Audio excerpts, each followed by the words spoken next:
Hello, everybody, and welcome to our public event. We are talking about a topic that I am so ready to talk about, especially because it is January 2023, and we all want to know, where are we going this year? How are we using our time off? How are we traveling the world with our vacation time? And if you're coming from the US, the question, of course, is how am I going to see all the places I want to see with like 2 weeks of PTO? So we're going to talk about all that. We've brought in an amazing expert. And what I want you to do, and I love you all because you've already started doing this, because clearly you've done this before, is I want you to introduce yourselves. But I'm going to give you an extra homework assignment.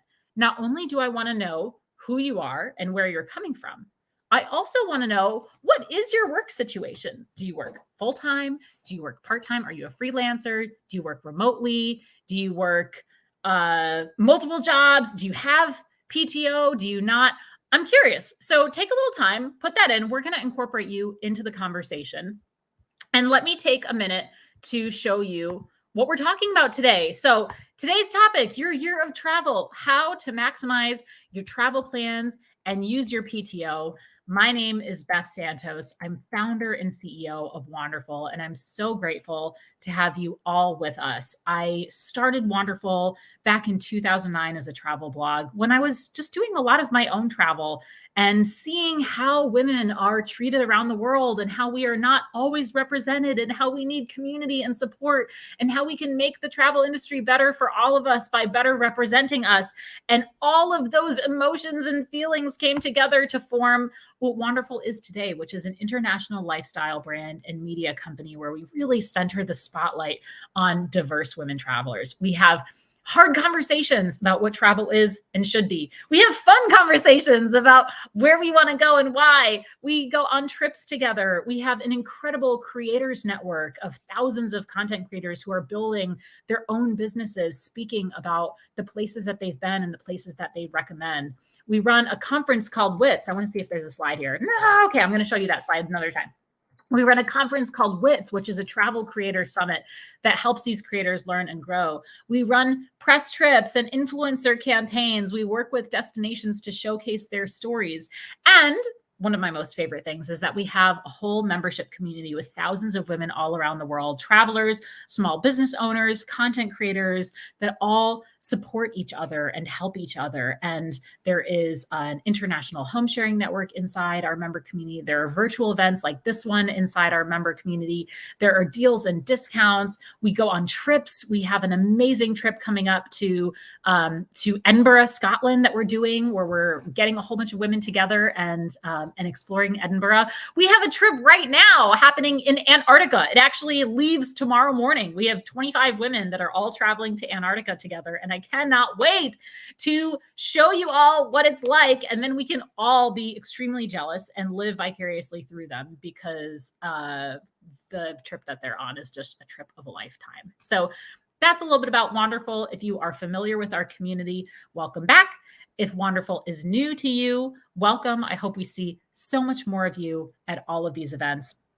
And a couple things to know. This is some housekeeping that the Wonderful team loves to give me. So a few things that are happening that are part of our January announcements. Number one, we have a really cool series of things that you can do as a Wonderful member that we are amping up this year. The global hosting network I mentioned, local meetups as well. We have 50 chapters now all around the world that have in-person meetups. Yes, we're back in person, everyone. In-person meetups, so you can get to know each other. In many of our cities, we're doing a Galentine's Day meetup. If you're familiar with Galentine's Day, the day before Valentine's Day, when we celebrate our gal pals, that is happening around the world. You can find more information about it on our website.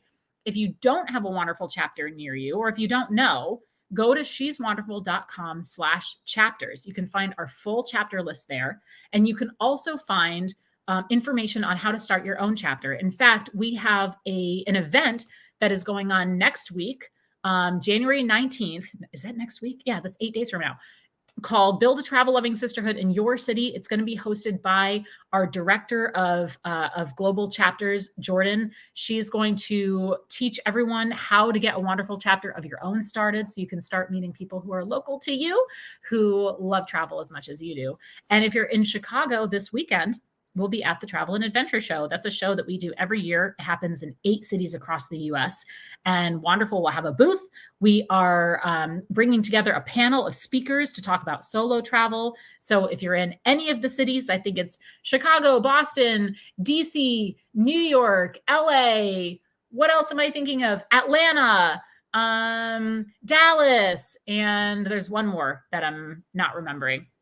All of those cities, you'll be able to see us there and meet some wonderful women. And then on January 23rd, we have a community support meetup all about achieving your goals and getting where you want to go, which is perfect for January. And I see some people in the comments, which is great. Jasmine said, I wish I was in Chicago. That's where I'm originally from. Well, I would say go back there. But as somebody who lived in Chicago, I'll say wait a few months, because January in Chicago, you and I both know, it's rough. People are tough then. So, go, we'll all meet you there in the summer. And Dana's going to the Travel and Adventure Show this weekend. So that's awesome. Let us know how it goes. Keep us posted. I think it should be a lot of fun. By the way, if you are on social, you can do a couple things. Make sure you're following us on Instagram and Facebook. The handle is very easy. It's just She's Wonderful. I love it when people take screenshots, when they take pictures of things, when they share takeaways that have been really valuable for them, things that they really love about the presentation. That's a great way to keep the conversation going. So definitely share on social. Dana in the comments mentions it's in the 40s today in Chicago. All right, well then there you go. I've been proven wrong. Chicago can be a great place to be in January. And by the way, before we kick off the presentation, I do want to say thanks so much to Celebrity. Celebrity Cruises is our sponsor of this event. We're really grateful to have them with us. We'll tell you a little bit more about Celebrity and what they have to offer in a bit. But let's get started with our fireside chat. I am really thrilled to bring an incredible expert in the time off space, in the travel space, in our whole understanding of, and this is the person we need to learn from, is how can we really maximize some of this stuff? She's built her whole career off of it. Rachel Jean Firchau. Rachel is the founder of Rachel Off Duty, a website for ambitious women looking to live more adventurous lives. Employed full-time and having done all of the above, the commute, the office cubicle, and now the remote work on top of traveling multiple times a year, Rachel aims to showcase the possibilities and the challenges of a travel-focused lifestyle. Rachel works as an account director and travel consultant in the advertising space, advising on content strategy to drive increased awareness and visitation for travel, food and drink, finance, and hospitality brands. And we're going to bring her onto the virtual stage. Welcome, Rachel. Hi, thank you so much, Beth. Oh my gosh, I forgot how good of a public speaker you were. I was just drooling backstage. It's like taking notes. I'm taking notes. Aw. Well, thanks for being here. I mean, I guess I just have that energy because I really am so excited to have this conversation. And I think this is just so necessary because you and I both feel so passionately about using that time and like utilizing the time that you have, getting out there, not delaying, seeing the places you want to see. I know a lot of people who are watching feel the same way. And some of those questions just end up being like, how do you even do it? So I'm really excited to be able to talk with you about that. Yeah, and it was interesting just seeing some of these comments coming in. I was like, yep, full-time job, 10 days of PTO, been there. I've been in jobs where there's no PTO. I've had difficult conversations around like the fact that I like to travel. Like I've kind of run the gamut in terms of the highs and lows. So it's exciting to see that, it's not a solo journey. It's something everyone's kind of reckoning with, and that's empowering in some way. And I'm showing some of these on the screen now too, so that we can see full-time hybrid job. I've seen some people who are retired. This is good. I know we're going to talk about this, Kelly, looking for full-time work, hoping for a job with unlimited PTO. We're going to talk about the benefits, the struggles of that. Jennifer is in Ohio, works full-time hybrid 1 day per week in the office. Let's see, Tammy's in Rochester looking for her next career opportunity, hoping for positions that are totally remote. So I'm seeing a lot of people that are already looking for something like that, self-employed. Awesome. So yeah, that's super cool. Thanks, everybody. And continue, by the way, this is the way I love to do fireside chats. And I've warned Rachel is I don't like going to an event where you have to hold all the questions to the end and then it's like a mad dash to answer questions. I want you all to feel like you are part of this conversation. I know a lot of you are watching on YouTube. Some are watching on Facebook, some on LinkedIn. that's great, but don't feel like you have to be passively watching. I want you to feel like an active part of this conversation. So I'll show comments on the screen. We'll incorporate questions as we go. We'll have a little sit down. But before we do that, Rachel, take a little time and just tell us your story. Tell us how you got started with this blog and what you're really trying to achieve with it. Sure. Well, I guess, I can start by saying I've been working kind of in full-time corporate America, as you would call it, for the past 11 years in different roles that have different varying degrees of both paid time off and also a relationship with paid time off. So I actually started my blog, racheloffduty.com, about 6 years ago. Actually, we just celebrated our 6 year anniversary last month. And it started just as a lifestyle blog. Travel was a focus, but I didn't really know how many people were struggling to find time to travel. I thought it was just something that was a reality, right? As I started traveling more, I realized very quickly that I was starting to get the questions. How are you doing this? I have no time. How are you saving the money? How are you talking to your boss? And it got me thinking that there's a really big opportunity here, not just for people in general in the US and everywhere in the world, but also, specifically women to really have this difficult conversation around what it means to take more time for yourself and not feel guilty about it. So in 2019, 2018, I actually got unlimited PTO for the first time. And I realized very quickly that unlimited PTO is something that's so new and so jarring for this country that it's like not really something that we know how to handle with. I think that's changing now that the pandemic has kind of made us all reckon with what's important. But back at the time, it was really revolutionary. And I don't think that necessarily everyone in my circles was ready for it. And so for me, that meant having the difficult questions with my boss, getting in trouble a couple times. We can talk about that, and just really just kind of throwing myself into these difficult situations and asking, well, if I am doing my job really well, why are we still valuing my job based on the hours rather than the quality of the work? And so this is something that I've been kind of figuring out over time, bringing people into the conversation and really asking the difficult questions about how we can evolve as a culture around work and travel. Fast forward to now, my personal full-time job has transitioned into full-time remote work, which is awesome. Obviously, that was out of necessity 2 years ago, but now it's just becoming a lifestyle. We're full-time remote. That means that I've been able to kind of run this blog a little bit more hands-on, which has been amazing. What that also means is I'm starting to see some interesting kind of shift in other people's workplaces. I see some hybrid jobs. I see some full remote. This is all really exciting for me personally because it means that things are changing. And so what I hope that people get out of this conversation is not only how to travel more this year, but also how to think about it differently so that we are also being kind of change agents to this trend in work and in travel. So that's me.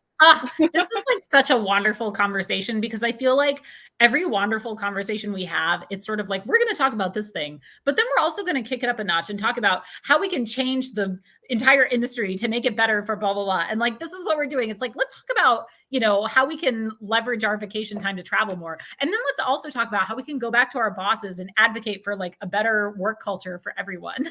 Yes, let's peel back the onion. Let's talk about the hard things and then let's talk about the fun things. Like that's, yeah. But it's true. And I think to your point, there's so many people in the comments too that are saying like, I work hybrid. And if we had this conversation 3 years ago, I can only imagine what the answers would have been.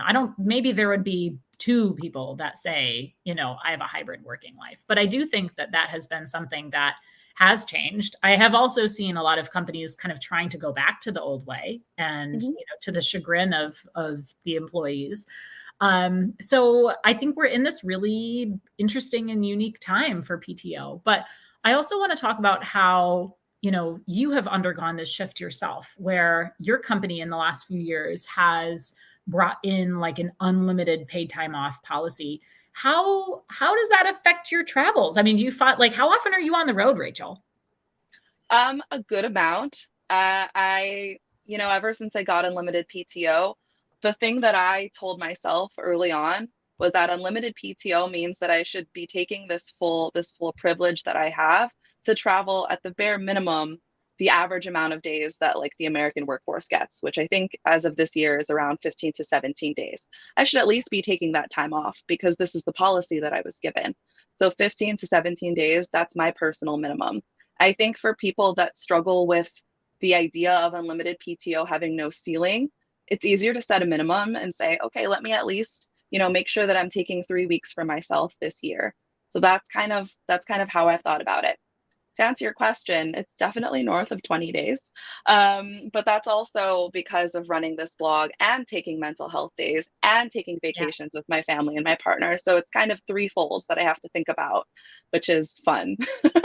But I also think that your story is, I hope, more and more the reality of people with unlimited PTO. But you and I have talked about how in some ways that does backfire if you don't have the culture, the company culture, to support that Mhm. sometimes, companies that have unlimited paid time off, their employees end up not taking any vacation time, because then there's Mhm. sort of this, like question of, well, when should I be taking the time off? If I can take unlimited, at what point is somebody going to start judging me? At what point is my manager going to be unhappy with the amount of time off I'm taking, even though I'm technically allowed to? I mean, you kind of have to control yourself and be honest with yourself about what you want and communicate that, I imagine. Yeah, it's interesting. I think with unlimited PTO, the challenge is that it gives a lot of gray area, right? Mhm. And statistically speaking, people are taking less time off with an unlimited PTO policy. What I actually Wow. spoke with some of my upper management just a few days ago about this because I thought it was really interesting. I had a feeling people might ask.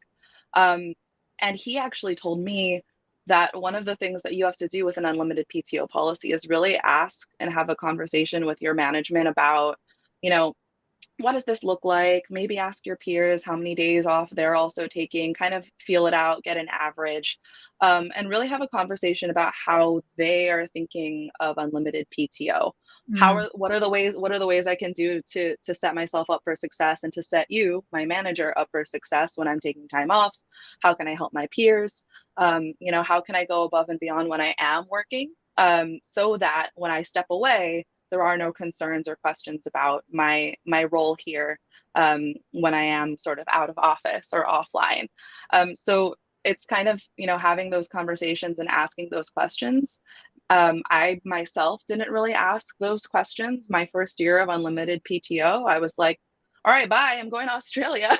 And that's where I got in trouble, because I was like, this is great. Wow, what a concept. And that's where I got in trouble because I wasn't asking, how can I set my colleagues up for success? How can I make sure that I'm hitting milestones and turning things in beforehand so that I'm covered? Those are the things that we have to be talking about, and we have to be comfortable talking about those things. Yeah. And if there's this environment where it's not comfortable and it's like not something that we talk about, that might be like a signal of, okay, maybe I need to sort of evaluate where I am and evaluate like the role that I'm in, and maybe start shopping around potentially if you're not happy. I think you're Especially right. now, there's so many companies that have different policies and that have changed, for the better, especially after the pandemic. So um, there's abundant opportunities out there, I'd say. Well, and I think you're right that it does come down a lot to culture. It comes down a lot to communication. It comes down a lot to just having a moment to realize like what our expectations are of ourselves and of each other. And I think, that's where the PTO, like unlimited PTO, can sometimes go awry when maybe like somebody that you work with has a certain expectation of what that means and how much time you're going to take. You have a certain Mhm. expectation of what that means and how much time you're going to take. And those are at odds with each other. And Mhm. there's a couple comments happening in here too. Aaron was saying, our corporate office is out of Canada. They value time off and they get 3 weeks off in July and a year of maternity leave, not in the US. So it definitely, can be more of a US issue. Kelly said her previous company technically had a generous PTO, but each department had no backup. So I was still responsible for monitoring my work while I was on my PTO. So that can be tricky too, where now there's like no balance at all, because even when you're having your time off, you can't actually unplug. And, Mhm. people aren't actually tracking that really well. So, so yeah, I think it can be tricky. And I think a lot of that has to do with kind of knowing, what you're set up for and communicating that effectively. And I know we've talked about that offline on how, taking the initiative and having that conversation with your supervisor or, the people that work for you or work with you, because we do come at it from different angles. And I think culturally, what I've also found, which I'm always feeling very strongly about, is this sort of equation of amount of time at the office being equal to your dedication to a company. And I think there have been a lot of countries that have been pushing back on this. Like, isn't it France that like after 4 o'clock or something, you're like locked out of your email? Like you're not even allowed to check. You're not even allowed to check after a certain point, because what a lot of companies have done is they've created this culture of like, if you're in the office at 11 o'clock at night, that shows that you're dedicated and you care. And which means that if you're not, you don't. And that's just not true. I mean, we should be able to give ourselves the freedom to use this vacation time to go out, as long as we are hitting our benchmarks, as long as we're meeting, what our company needs from us. I think there has to be a middle ground there. Yeah, absolutely. I mean, I think that one of the things, I think we were talking about this, Beth, a few days ago, where, hours tied to work is like a relatively new concept, right? Like, I think in the past 200 years, this is something that we've normalized as a societal like thing that we should all adhere to. But it's not necessarily that set in stone. And I think value, having a conversation about value work versus hours worked, especially if you're in a corporate office and you're not like hourly, I think that's a conversation you should be having. Why do I need to stay until 7 p.m. just to prove to my team that I matter, that I'm here, that I care? But I think that sometimes we kind of just look around and say, wow, like everyone is working really hard. Like I'm not doing enough. I need to stay longer. I need to work harder. I need to take my lunches at my desk. When the opposite can also be true. You can look around and say, hey team, like let's go and grab a drink after work, or let's like, are you taking time off next week for your wedding? I'll cover you. Let me raise my hand and help you out, so that we're a supportive community of colleagues that are helping each other just make it easier to have full-time jobs and also have lives. I think that's the thing that is interesting, that I think is becoming more normal now, but there's still a lot that needs to change. I was that girl that was working till 9 p.m. in the office, Yeah. I was the person that was eating at my desk. Yeah. I think when we don't kind of look around and sort of question why things are the way that they are and have polite conversations about maybe trying to change things up, then it won't change. Toxic, exactly. Toxic work culture is such an issue. Especially I think sometimes for women, we have a lot of pressure to be physically like seen in the office, to always be raising our hand, to go above and beyond, because maybe that's how we feel we're going to get ahead or become equal than our male peers, whatever it may be. Like, I think there's a lot of work that needs to be done, especially for women in the workplace, but for everybody, to tell yourself that it's okay to also have a life and to not feel like your work is your life. It's not. Even if we love our jobs, which I do. So it's interesting. Has this just become a travel therapy session? Because I feel like I really need this right now. Like, girl, same. I still need this.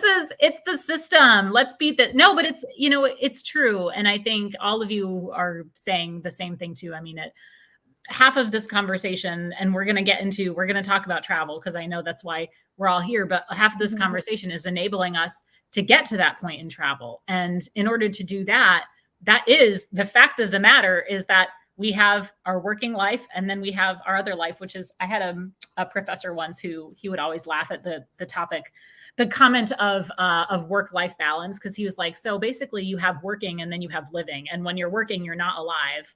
And like, that's how it kind of is that way. We forget that our working life is how we choose to spend our time, and we're very much alive. And that brings up things like, I know the PTO Nomad had said she's the bleisure queen.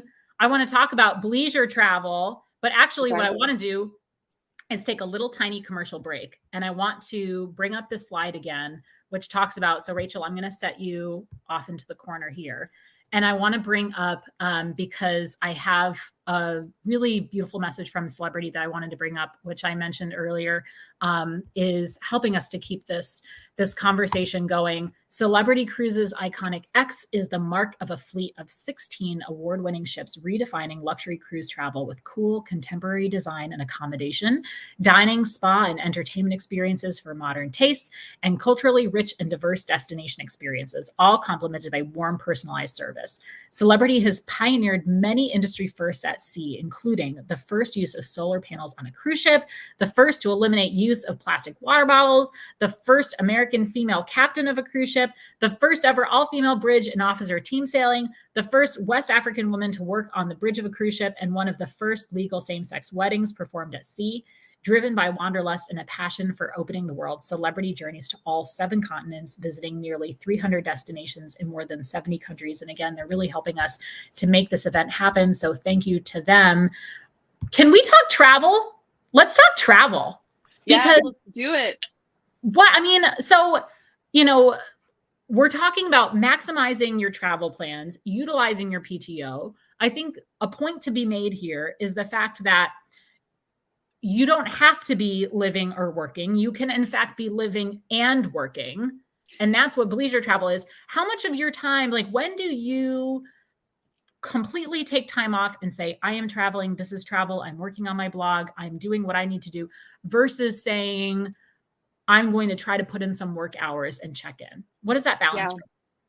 I would say that it's about 2/3 of the time I'm traveling to maintain this blog, or traveling to visit family, or traveling to take true time off.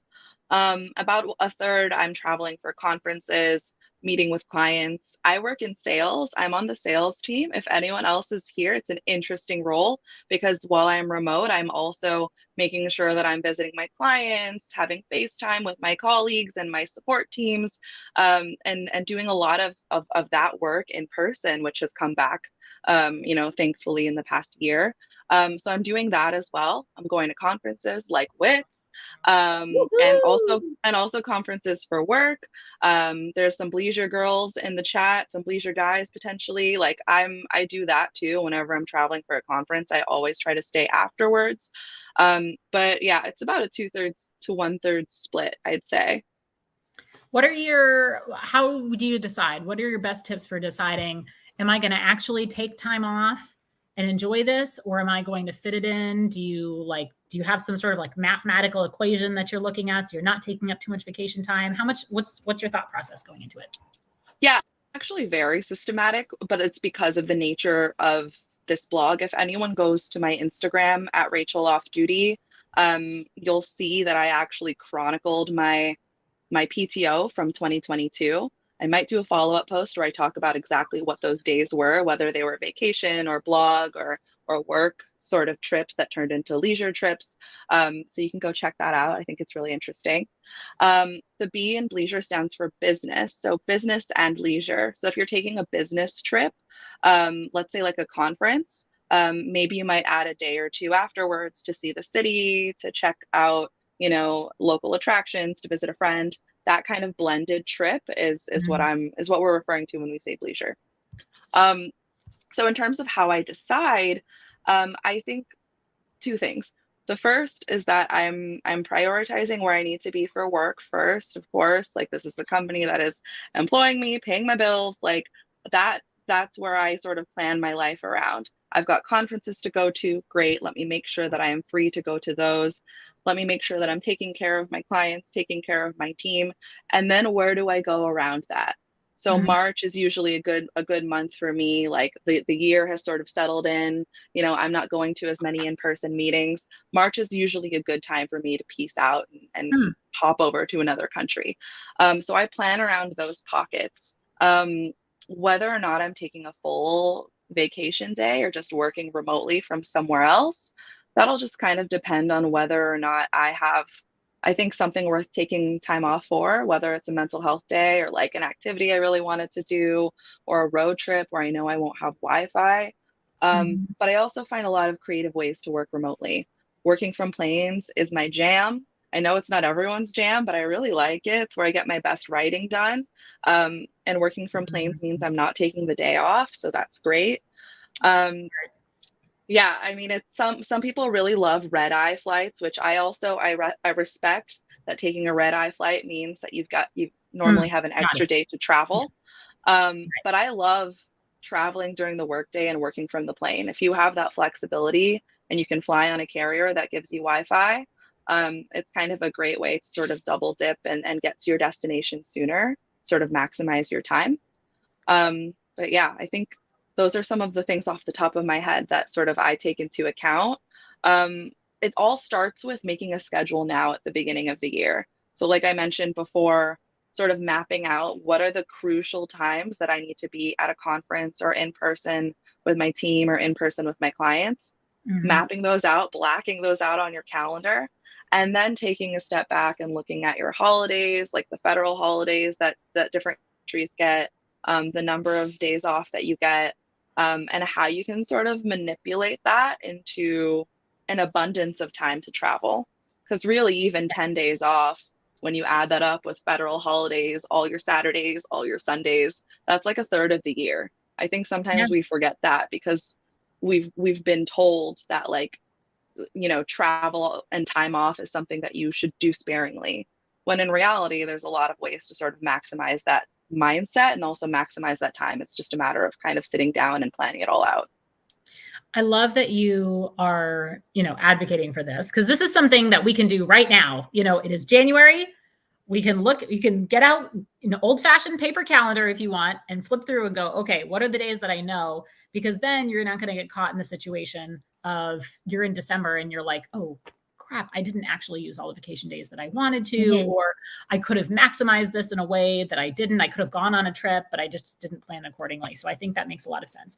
The other thing that I think is really special to this conversation is the fact that we do have this possibility for remote work in a lot of scenarios nowadays. Everyone who has, or at least a lot of people, not everyone, but a lot of people have gone through the remote work revolution over the last 2 years, and their companies have survived or not, on remote work.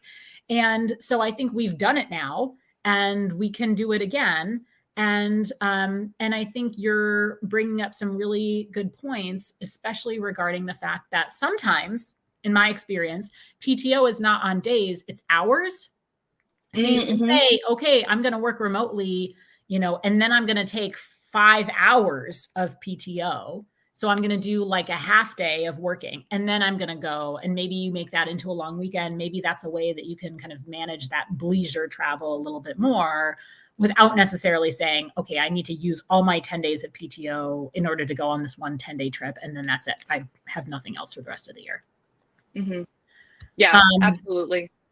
Erin has a great question, which I want to bring up on the screen about working remotely. How do you work remotely with a completely different time zone, deadlines, time sensitive deliverables? Are there any tools that you use? Asking for a friend? Oh my gosh. I love that you asked this question because someone else actually recently asked me this question on Instagram about a week ago, and it got my gears turning about doing an article in the future. So this is great. Validation. Nice. Love it. So this is, I think, a hilarious like thing that anyone that loves travel, like that sometimes we gotta get a little crazy in order to do it well while we're working full time. One of those things is like, how do you manage time zones in a completely different, not even like, country, but like in a completely different part of the world, right? Like let me tell you, I've worked everywhere from Mexico, 2 hours ahead of my schedule in Los Angeles, California, all the way to the Philippines. Okay. I've worked remotely in the Philippines on a Los Angeles time zone. I did it because I was going to a family reunion. I'm half Filipina, like I have a lot of family there, and I wanted to spend a lot of time, but in order to do that, I had to negotiate with my company that I would work remotely a couple days. I did that. It was 16 hours. I think I got sick at the end. I was like awful. Um, but I learned a lot from that. And here's some of the interesting things that I've learned when you look at different time zones as an opportunity, it can be really fun to see some of the ways that your schedule can change for the better. I love working EST as someone that works on the Mhm. West Coast because it means my mornings are free to go on a walking tour, to go to yoga, which I'm not a morning person. I don't like waking up early. So being able to go to a yoga class in another country at 10 a.m., what a concept, you know? Like checking out coffee shops, having breakfast somewhere new. I love having that time and then signing on at 12. Like to me, that is bliss, right? And I think when you see it as an opportunity, it's like it becomes kind of an adventure in itself. Um, I love I also recently went to the Czech Republic at the end of 2021 and worked remotely from there. It's about a 9 hour time difference. I'm a night owl, so working 6 p.m. to 1 or 2 in the morning for me was like absolutely amazing. I had the whole day to explore. You know, I could sleep in, and it was really great, except for the occasional days where I would get FOMO and want to go out at night instead of working. But it. it is what it is. I think there's a lot of opportunity in disguise when you're looking at different time zones. Always make sure you're changing your calendar so that you can see how Like on your your commute. Yeah. schedule, Yeah. yeah, so you can see how your schedule looks in that time zone. And if it helps you even more, block those times before and after your work day so that you know exactly when it starts and ends. And just do those little internal sort of admin things to keep you accountable, and make you have an easier time sort of navigating those differences. And once you look at it that way, I think it becomes kind of, like I said, like an adventure. It can be really fun. It can be really fun. I know on my last trip when I was in Poland and I was like checking my emails in the morning like I do. And then I had this moment of realizing, oh my gosh, it's like 4 in the morning over in the East Coast. I am just like free. Nobody's checking their email at 4 in the morning. So it felt great actually to be able to do your work and then know that nobody was there to give you a quick response and give you more work to do. So I would just like bang out all my emails in the morning and then go out and explore. And what a great, way to look at something that you might not have. Yeah, and sometimes I would even, wake up and before I go out and explore the city that I'm in or wherever I was at the time, I would make coffee in my Airbnb, sit down and just schedule some emails to send at the beginning of my Yes. California work day. Yes. You can do that too if you're feeling productive. I think one of the things that we're also starting to unlearn as a culture is this idea of like synchronous work.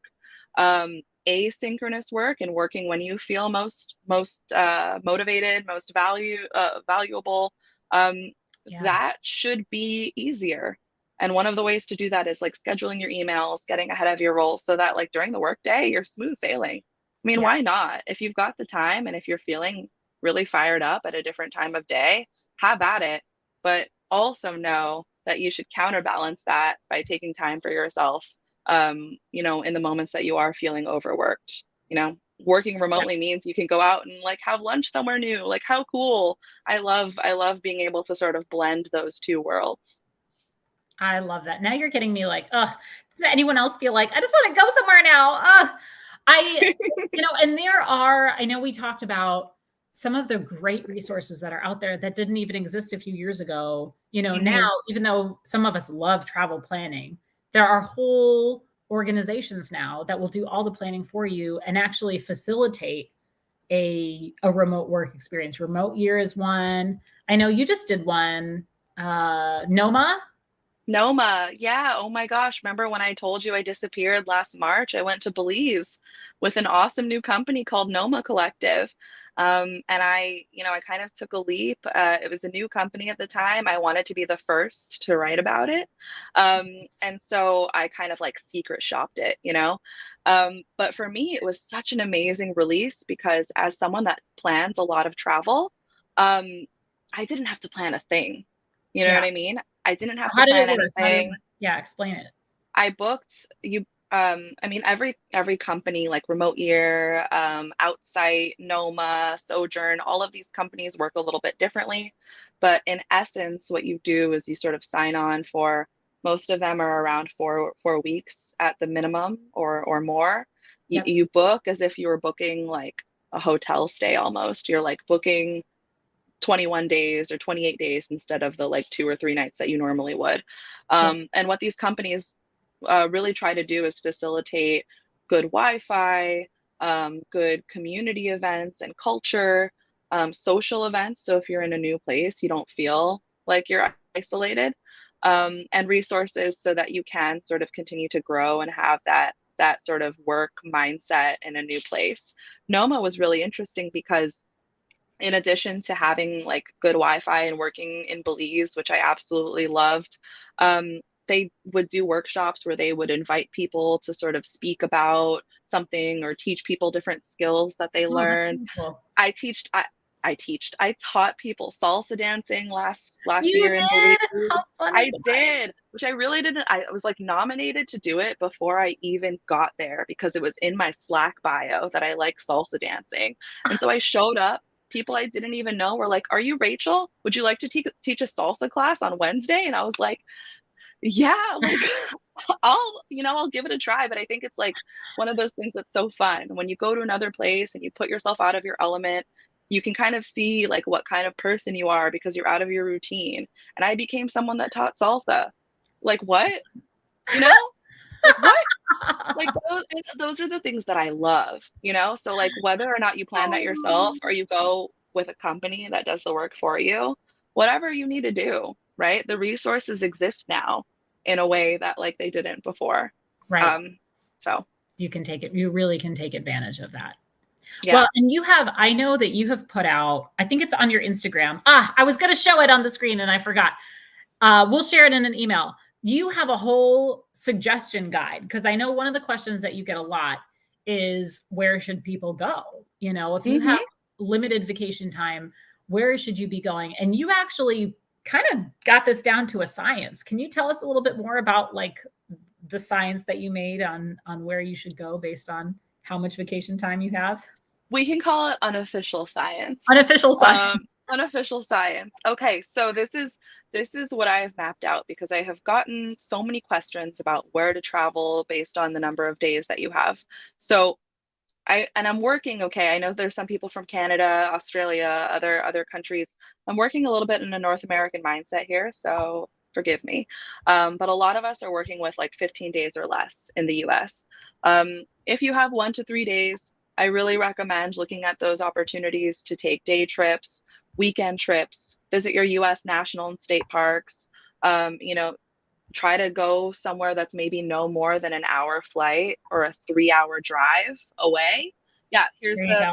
Found whole it. deal. If you've got 3 to 5 days, you've got a little bit more flexibility. You can go to a neighboring country, try a little bit of a longer road trip. If you have 5 or 10 days, that gives you a lot of flexibility. You can go on those sort of bigger ticket trips. And then 10 days kind of gives you the flexibility to go to the other side of the world if you want. Um, One of the ways that is, again, a little bit of imperfect science is if you have, let's say, 4 or 5 days, 6 or 7 days, it gives you the flexibility to really kind of go that amount of distance in hours away. So 5 hours, great, take a 5 hour flight.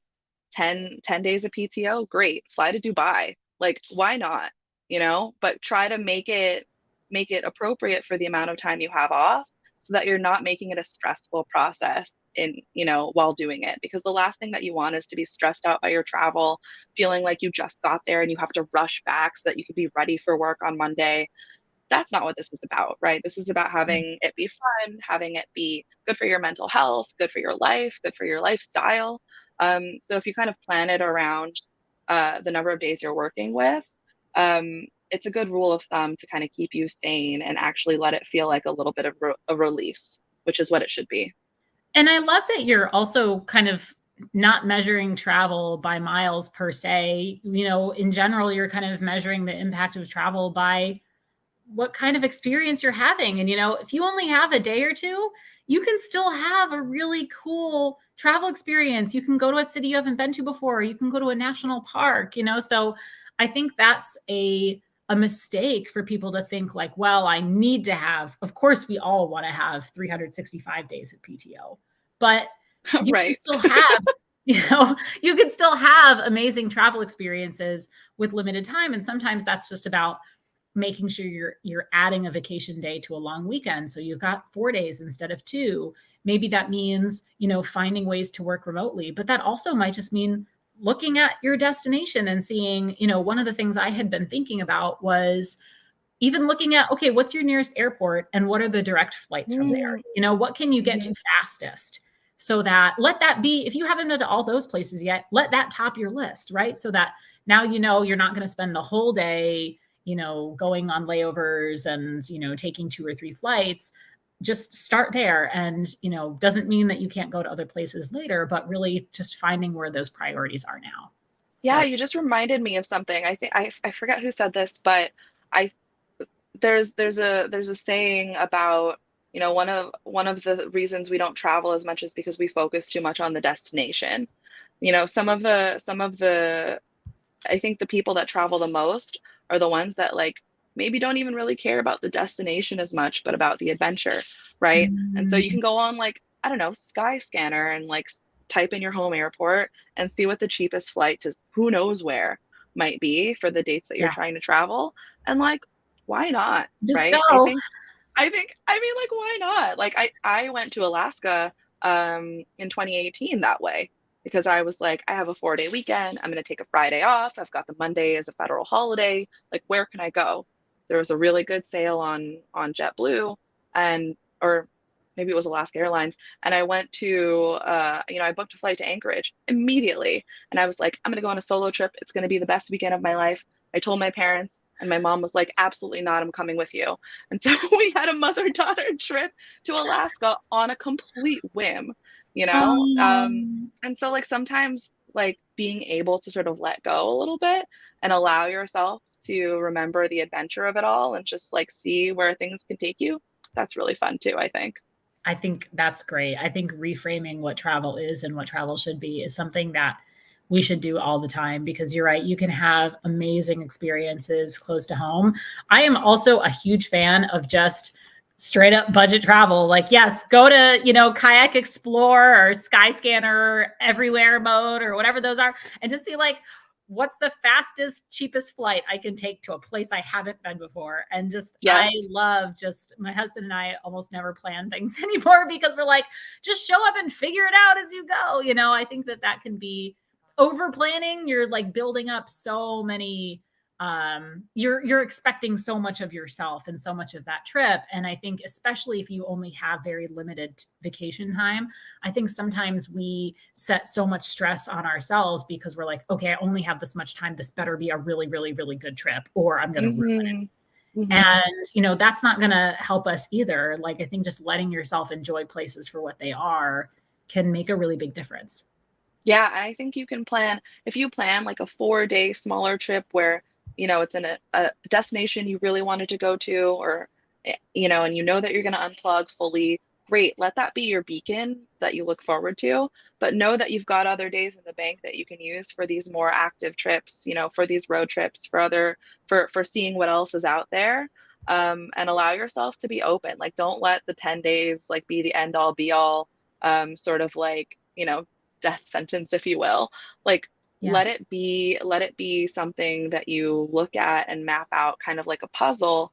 And then you've got so much to look forward to. You've got a lot of different days throughout the year to recharge. And then it just makes everything else feel a little bit more sustainable. Your work, preventing burnout, you know, feeling like a human. I know a lot of us don't when the workday gets really long. And it's important, if not just for your own lifestyle, but for your mindset too, and how you feel about what you're doing with your life, you know?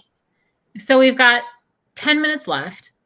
Yeah. We've talked about, you know, how to kind of come to terms with the time that you have, the Yes. vacation time that you have. We've talked about, you know, how to sort of decide where you want to go and maybe some hacks on working remotely and, you know, how to maximize sort of your leisure time. I also want to talk a little bit about this, you know, changing the system.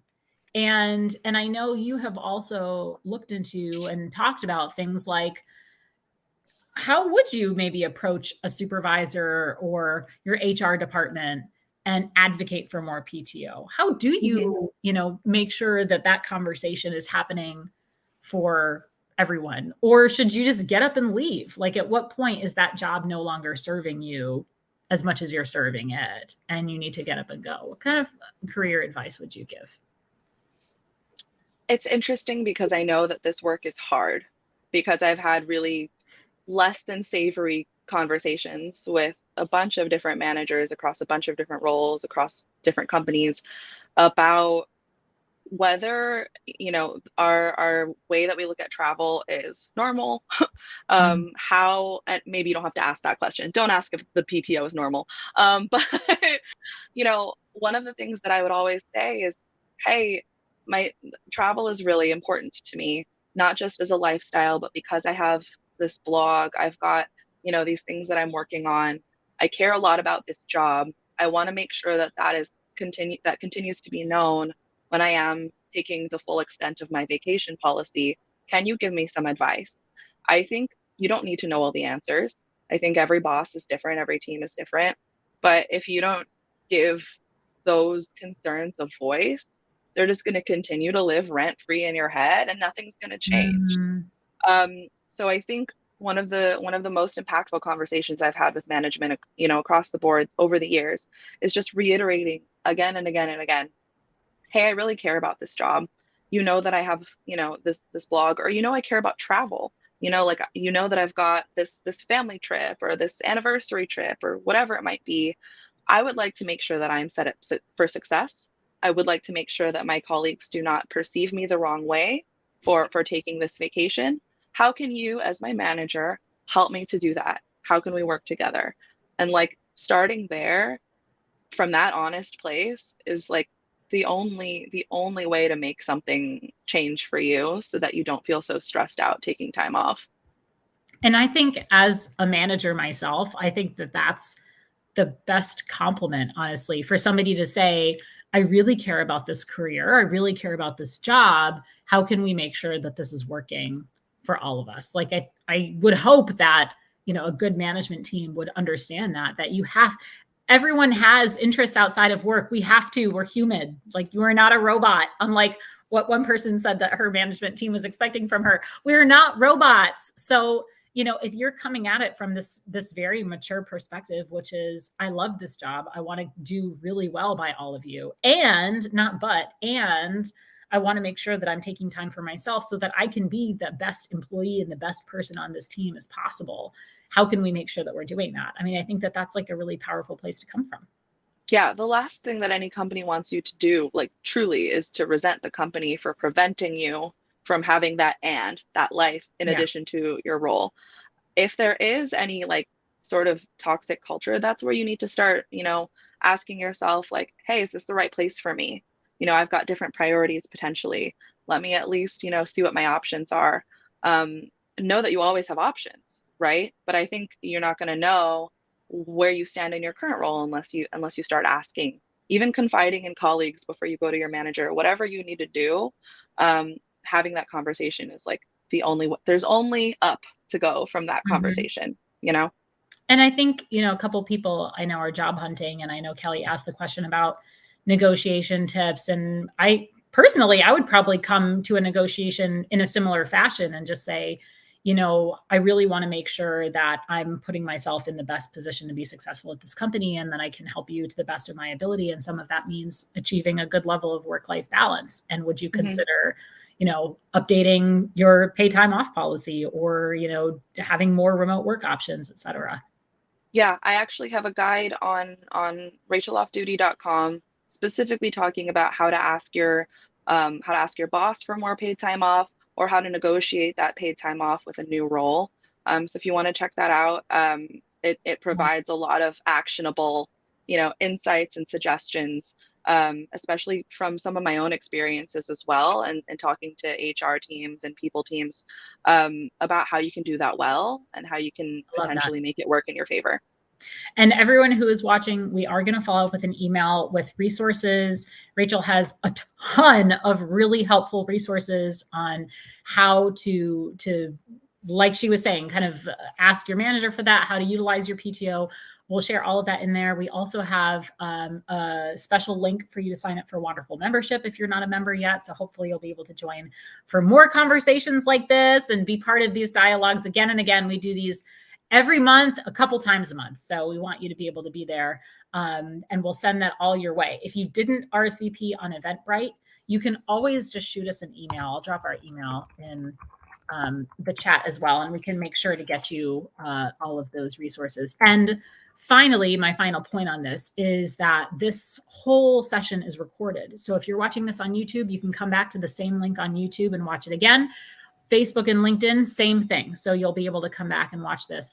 We have just a couple minutes left. There's a really great question in the chat that I want to make sure we bring in because I know you're going to have good answers, no pressure. What are some of your favorite places to work remotely? Mm-hmm. Oh my God. Yeah, I saw this question come through. And I think Mexico was mentioned. It is no surprise that Mexico is my favorite country, like to explore, but also to work remotely because of the time difference. It's really amenable to North American employees. But I just love it. There's beautiful beaches, there's the beautiful cities, the food culture is amazing. The art, the design. I'm a huge architecture wannabe snob, but I'm not. And I love everything about Mexico. So there's that. I also recently worked remotely from Panama. I've worked from Belize. I love everything about going to Central America as well. But also, I have a soft spot for working from Europe as well. If you're a night owl like me, it's definitely a good option. And in Europe, you can road trip and go to a bunch of countries rather than just one. So that's what I'll say in 10 seconds about that. I love that. That's a great little hack too. If you're finding a place where maybe you can visit a few places in one go, that's, if you've got limited time and, we just were in Monaco in May with my 5-year-old and my 1-year-old. And, we were gone for like a week and she was able to come back to school and say, we went to Monaco and France and Italy because they were all 30 minutes away from each other. How fun does that sound for a 5-year-old to say that? So that's awesome. That's awesome. I love that for her. It's such a good time. Well, Rachel, thank you so much. I really loved this conversation with you. I appreciate you taking the time and you're just a wealth of wisdom. So thanks for sharing that with us today. Thank you so much for having me, Beth. And thank you, everyone. I love, love, love that we're having these conversations. So my DMs are always open. Wonderful is amazing. All the resources exist. It's now kind of just up to us. And we'll bring Rachel's stuff right back here too. So you can see racheloffduty.com, at Rachel Off Duty on Instagram, at Rachel Jean F on Twitter. You can find all of her resources there. We'll also follow up with an email.